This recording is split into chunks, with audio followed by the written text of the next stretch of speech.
ರಾಮಾಯಣ ನಡೆದಿತ್ತೋ ಬಿಟ್ಟಿತ್ತೋ ಗೊತ್ತಿಲ್ಲ. ಆದರೆ ರಾಮಾಯಣದ ಪರಿಕಲ್ಪನೆ ಮಾತ್ರ ಅದ್ಭುತ. ಅಲ್ಲಿ ಬರುವ ಕಥೆಗಳು ವರ್ಣನಾತೀತ. ಅಯೋಧ್ಯೆಯ ಪ್ರತಿಯೊಂದು ಪಾತ್ರವನ್ನ ನಾವು ಆರಾಧಿಸುತ್ತೇವೆ. ದಶರಥನಿಂದ ಹಿಡಿದು ರಾಮನವರೆಗೆ ಎಲ್ಲರನ್ನ ಪೂಜಿಸ್ತೇವೆ.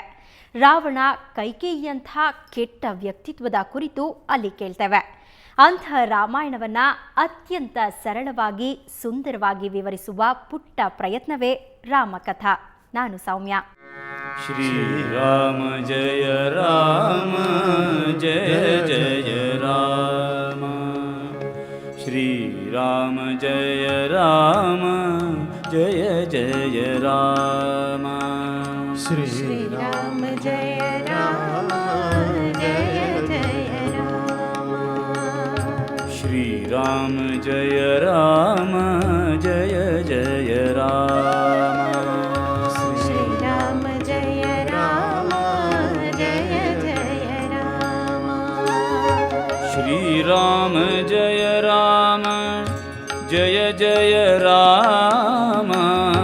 ಶ್ರೀರಾಮ ಜಯ ರಾಮ ಜಯ ಜಯ ರಾಮ. ಶ್ರೀರಾಮ ಜಯ ರಾಮ ಜಯ ಜಯ ರಾಮ. ಶ್ರೀರಾಮ ಜಯ ರಾಮ ಜಯ ಜಯ ರಾಮ. ರಾಘವೇಶ್ವರ ಭಾರತಿ ಶ್ರೀಗಳು ಹಾಗಂದ ಕೂಡಲೇ ನಮ್ಮ ಕಣ್ಣೆದುರಿಗೆ ಬರುವುದು ಗೋಮಾತೆ. ಗೋ ಸಂರಕ್ಷಣೆಗಾಗಿ ದೊಡ್ಡ ಆಂದೋಲನವನ್ನೇ ಹುಟ್ಟುಹಾಕ್ತವರು ಇವರು. ಇಂಥ ರಾಮಚಂದ್ರಪುರ ಮಠದ ಶ್ರೀಗಳು ಹಿಂದಿನ ವಾರ ರಾಮಕಥದಲ್ಲಿ ವಾಲ್ಮೀಕಿಯ ಕಥೆಗಳನ್ನು ಹೇಳ್ತಿದ್ರು. ರಾಮಾಯಣ ಶುರು ಮಾಡುವ ಮುನ್ನ ರಾಮಾಯಣದ ಕರ್ತೃ ವಾಲ್ಮೀಕಿ ಕುರಿತು ಮತ್ತಷ್ಟು ತಿಳ್ಕೊಳ್ಳೋಣ ಬನ್ನಿ. ಗೋಕರ್ಣ ಕ್ಷೇತ್ರ ನಿಲಯಂ ದ್ವಿಭುಜಂ ವರದಂ ಸತಾ ಸರ್ವಾಭೀಷ್ಟ ಪ್ರಸಿದ್ಧ್ಯರ್ಥಂ ತನ್ನಮಾಮಿ ಗಜಾನನ.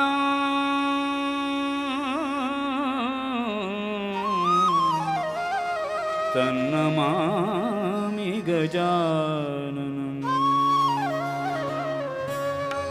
ಬಾ ಬಂಧುವೇ ಬಾದಿಗಂಬರಾ, ಬಾ ಬಂಧುವೇ ಬಾದಿಗಂಬರಾ.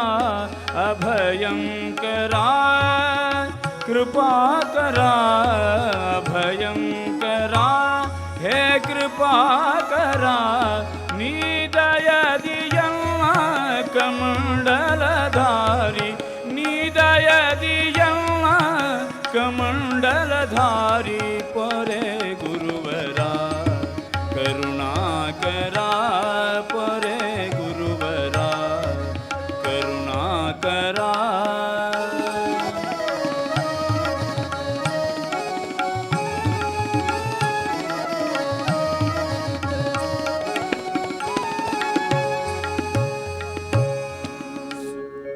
ವಾಮೇ ಭೂಮಿ ಸುತಾ ಪುರಸ್ತು ಹನುಮಾನ್, ಪಶ್ಚಾತ್ ಸುಮಿತ್ರಾ ಸುತಃ. ಶತ್ರುಘ್ನೋ ಭರತಶ್ಚ ಪಾರ್ಶ್ವದಲಯೋಃ, ವಾಯ್ವಾದಿಕೋಣೇಷು ಚ. ಸುಗ್ರೀವಶ್ಚ ವಿಭೀಷಣಶ್ಚ ಯುವರಾಟ್, ತಾರಾಸುತೋ ಜಾಂಬವಾನ್. ಮಧ್ಯೆ ನೀಲಸರೋಜಕೋಮಲರುಚಿಂ, ರಾಮಂ ಭಜೆ ಶ್ಯಾಮಲಂ, ರಾಮಂ ಭಜೆ ಶ್ಯಾಮಲಂ. ತಾಯಿ ರಾಮ, ನಮ್ಮ ತಂದೆ ರಾಮ, ಬಂಧು ರಾಮ, ನಮ್ಮ ಬಳಗ ರಾಮ, ಸ್ವಾಮಿ ರಾಮ, ನಮ್ಮ ಸಖ ರಾಮ, ನಮ್ಮ ಬದುಕಿನ ಸಾರ ರಾಮ, ಸರ್ವಸ್ವ ರಾಮ. ರಾಮನ ಹೊರತು ಅನ್ಯರ ನಾನರಿಯೆ ನಾನರಿಯೆ ಎಂದರು ಅಭಿಯುಕ್ತರು. ನಮ್ಮ ಬದುಕಿನಲ್ಲಿ ಈ ಸಂಬಂಧಗಳೆಲ್ಲವೂ ಇವೆ. ತಾಯಿ, ತಂದೆ, ಬಂಧು, ಬಳಗ, ಸಖ, ಸ್ವಾಮಿ. ಆದರೆ ಇವರಾರೂ ಶಾಶ್ವತರಲ್ಲ. ಒಂದೋ ಅವರೇ ನಮ್ಮನ್ನು ಬಿಟ್ಟು ಹೋಗ್ತಾರೆ, ಅಥವಾ ನಾವೇ ಅವರನ್ನು ಬಿಟ್ಟು ಹೋಗ್ತೇವೆ. ಬಿಟ್ಟು ಹೋಗುವುದಂತೂ ಕೂಡ ಹೇಗಿದ್ದರೂ ನಿಶ್ಚಿತವೇ. ಯಾವುದು ಬಿಟ್ಟು ಹೋದರೂ ಕೂಡ ಬಿಟ್ಟು ಹೋಗದ ಒಂದು ಸಂಬಂಧ, ಅದು ನಮ್ಮ ಮತ್ತು ರಾಮನ ಸಂಬಂಧ. ಜನ್ಮಗಳು ಕಳೆದರೂ, ದೇಹಗಳು ಬದಲಾದರೂ, ಲೋಕಗಳು ಬದಲಾದರೂ, ಅವಸ್ಥೆಗಳು ಬದಲಾದರೂ ಬದಲಾಗದಿರ್ತಕ್ಕಂಥ ಸಂಬಂಧ ಅದು.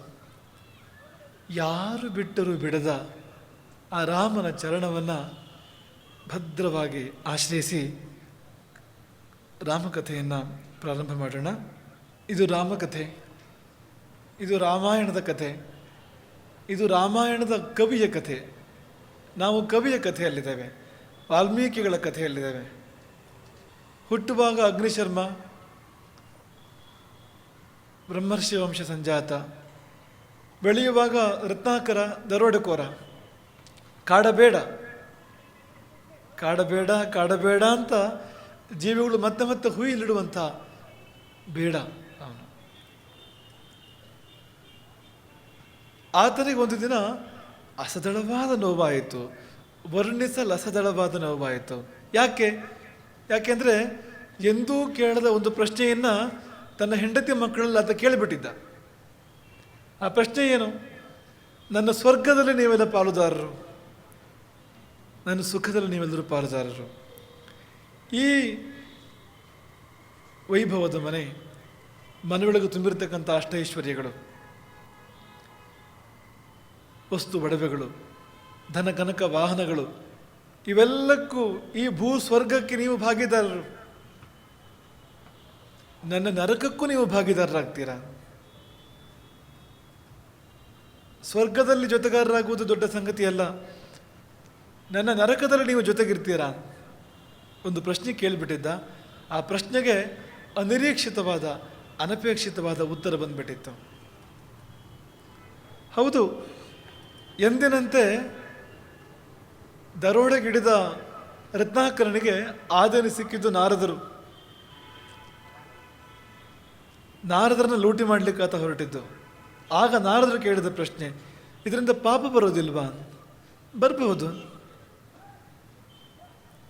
ಮತ್ತೆ ಆ ಪಾಪವನ್ನು ಹೇಗೆ ಅನುಭವಿಸ್ತೀಯ? ನಾನು ಒಬ್ಬರೊಬ್ಬನೇ ಇಲ್ಲ, ನನ್ನ ಬಳಗ ಇದೆ. ಯಾಕೆಂದರೆ ಹಂಚಿಕೊಂಡಾಗ ದುಃಖಗಳು ಅರ್ಧವಾಗ್ತವೆ, ಇಳಿತವೆ ದುಃಖಗಳು, ಸುಖಗಳು ಇಮ್ಮಡಿಯಾಗ್ತವೆ. ಹಾಗಾಗಿ ನಾನೊಬ್ಬನೇ ಅಲ್ಲ ಈ ಪಾಪಕ್ಕೆ ಭಾಗಿ ಅಂತ. ಮತ್ತಾರು ಭಾಗಿಗಳು? ನನ್ನ ಹೆಂಡತಿ ಮಕ್ಕಳಿದ್ದಾರೆ, ನನ್ನ ತಂದೆ ತಾಯಿಗಳಿದ್ದಾರೆ. ಅವ್ರು ಯಾರೂ ಭಾಗಿಗಳಲ್ಲ, ಅವ್ರು ಯಾರೂ ಸಿದ್ಧ ಇಲ್ಲ. ಇದ್ದಾರೆ, ಹೋಗಿ ಕೇಳಿ ನೋಡು ಅಂತ ಹೇಳಿದರು ನಾರದರು. ಹಾಗಾಗಿ ಕೇಳಿ ನೋಡಲಿಕ್ಕೆ ಮನೆಗೆ ಬಂದಿದ್ದ. ಮನೆಗೆ ಬಂದು ಕೇಳಿದಾಗ ಎದೆ ಒಡೆಯಿತವನದ್ದು. ಯಾಕೆಂದರೆ ಅವರು ಯಾರೂ ಭಾಗಿದಾರರಾಗಲಿಕ್ಕೆ ತಯಾರಿರಲಿಲ್ಲ. ನಿನ್ನ ಪಾಪಕ್ಕೆ ನೀನೇ ಹೊಣೆ, ಇದು ನಿನ್ನ ಕರ್ತವ್ಯ. ನೀನು ದುಡಿಬೇಕು, ಹಣ ತಂದು ಹಾಕಬೇಕು, ಮನೆ ನಡಿಬೇಕು. ಅದು ಹೇಗೆ ದುಡಿತೀಯೋ, ಏನು ಮಾಡ್ತೀಯೋ ನಿನಗೆ ಬಿಟ್ಟಿದ್ದು. ಅದರ ಪಾಪವು ಕೂಡ ನಿನಗೆ ಸೇರಿದ್ದು, ನಮಗಲ್ಲ. ಯಾರಿಗಾಗಿ ಇಷ್ಟೆಲ್ಲ ಅಕೃತ್ಯಗಳನ್ನು ಮಾಡಿದನೋ ಅವರಿಗೆ ತಾನು ಬೇಡ ಅಂತ.